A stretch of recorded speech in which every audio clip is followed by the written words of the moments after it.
Kim Chiu napaiyak sa MediaCon dahil sa ginawan ng Star Cinema.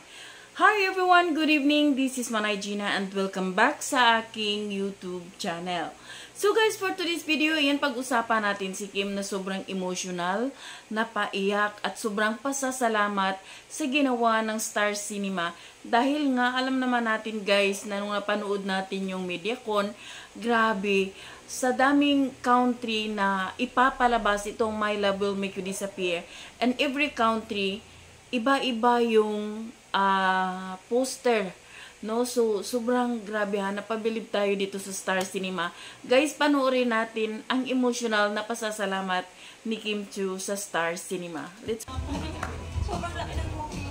And sobrang thank you sa Star Cinema for giving us this kind of promotion, for giving us this kind of story. And sa pagbaba, sa international release, na iba-iba yung poster, yung effort ng lahat. Nakatawa ko. Thank you! Thank you so much. Yung pwede naman isang poster na lang, di ba? Pero iba-iba, bawat bansa. Tapos yung nakasulat pa na hindi ko naiintindihan kasi ko naiyak ako. Pero thank you so much. Thank you. At thank you din sa'yo nangyari to.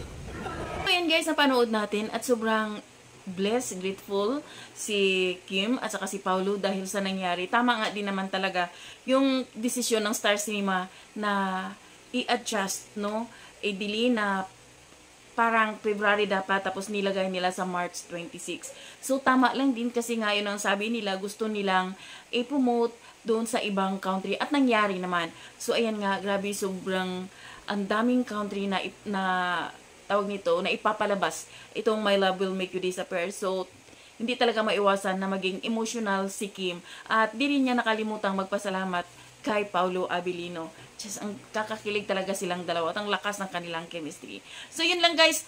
Thank you for watching at abangan natin this coming March 26, itong My Love Will Make You Disappear. So, yun lang guys. Thank you for watching.